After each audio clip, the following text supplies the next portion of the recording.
Lefi suede ayaulela mema. Fiel é Deus, aleluia, amém. Bom, como infectologista espiritual, psicanalista holístico, neurologista e teólogo, quero abordar um tema hoje que é estar dentro de uma sabedoria prudencial, que é o de ser inerente, porque a Bíblia diz que muitos são chamados e poucos escolhidos. É aí que significa que nem todos que dizem Senhor, Senhor, entrarão no reino de Deus. É devido à falta da sua existência inerente.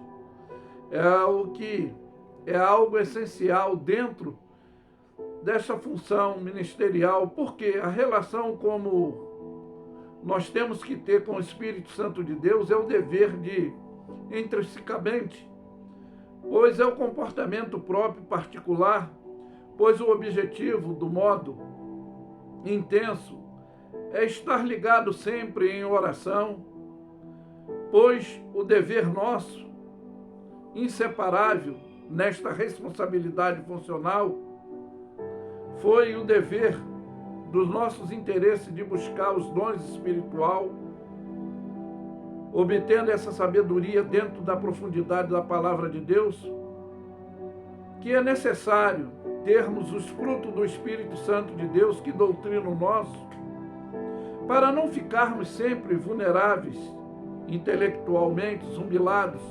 espiritualmente, é para obter o valor, consciente, racional, para não vivermos emocionalmente, mas prudentemente, pois foi o chamado de um grande profeta que confessou e deixou os seus erros emocionais. Por isso que nós vamos ler o capítulo 6 de Isaías, do versículo 1, aí pular para o versículo 5 até 8, que nos diz: no ano em que morreu o rei Uzia, eu vi o Senhor assentado sobre um alto e sublime trono ao seu sequício, então, que enchia o templo, que significa, o seu cortejo.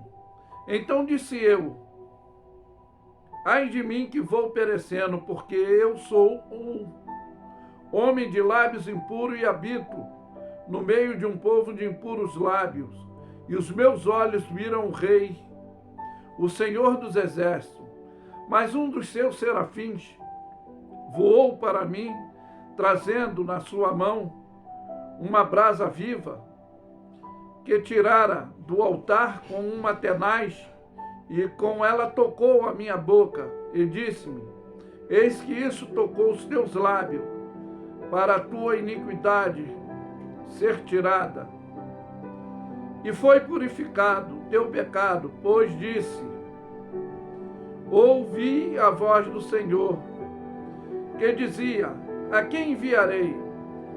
Quem há de ir por nós? Então eu disse: eis-me aqui, envia-me a mim.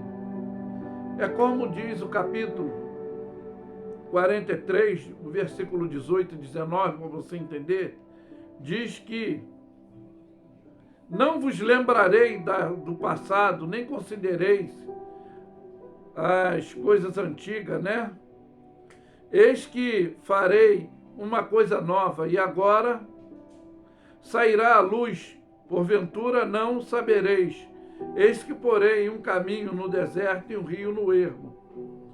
E aí que está no capítulo 55, do versículo 6 a 9, que vai dizer: por isso você deve entender o que eu vou dizer. É buscar o Senhor enquanto se pode achar. Por quê? Buscai o Senhor enquanto se pode achar. Invocai o Senhor enquanto está perto. E deixa o ímpio o seu caminho, o homem maligno os seus pensamentos. E se converta ao Senhor, porque Ele se compadece dele. E torna-se para o nosso Deus, porque é grandioso em perdoar, porque o nosso Deus, Ele não só é grandioso em perdoar, aí você vai entender que os nossos pensamentos não são os pensamentos de Deus. Diz que os vossos pensamentos, que os meus pensamentos não são os vossos pensamentos, e os meus caminhos não são os vossos caminhos. Bom, por quê?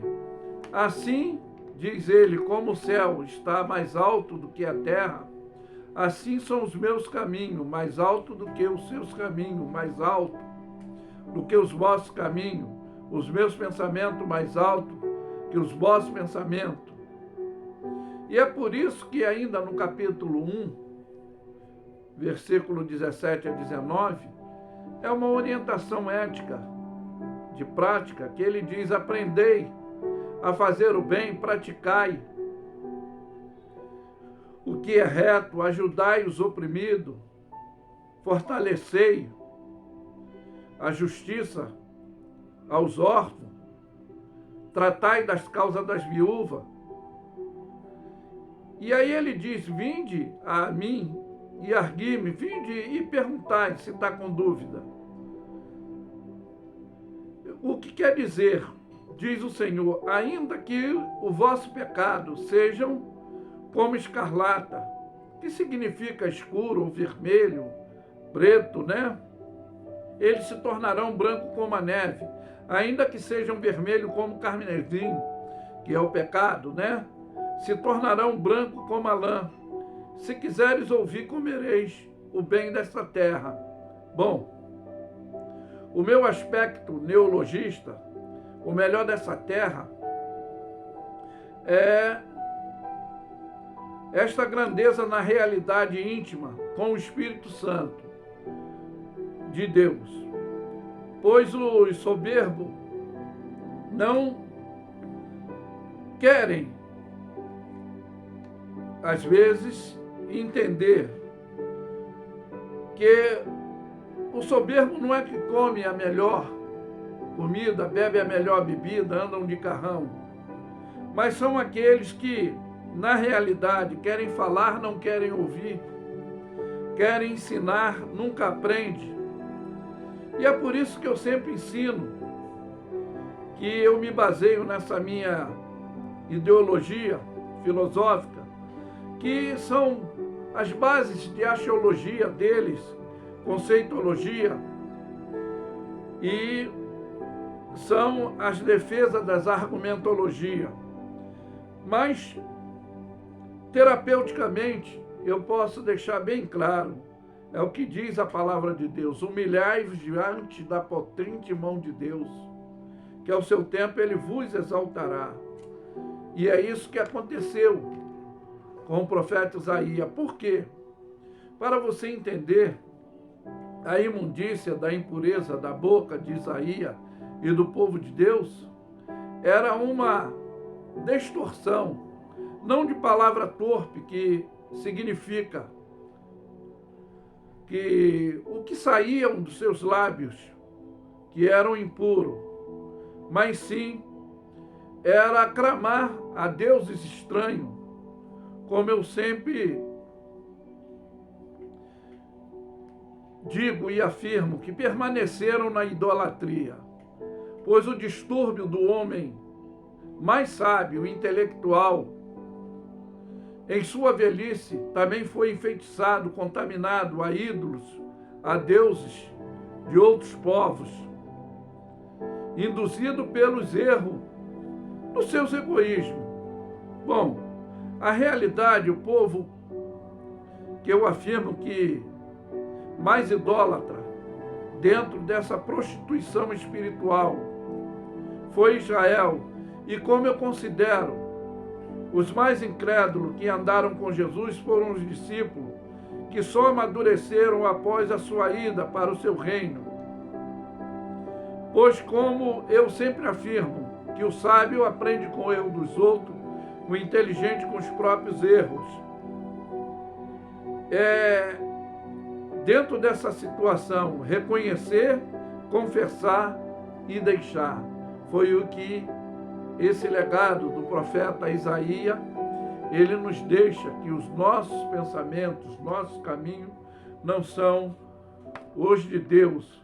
É por isso que temos que manter essa condição dessa sabedoria prudencial, é de ser inerente. Aprender a sua palavra, buscar os seus dons, mantermos interligado em oração, não só nos momentos bons, mas em todos os momentos que podem a vida nos surpreender. Mas que fique essa mensagem intelectual, espiritual, para o seu comportamento ministerial. É por isso que eu afirmo que Luffy é suede, ayaulela, mema, fiel é Deus, aleluia. Ficam todos na paz.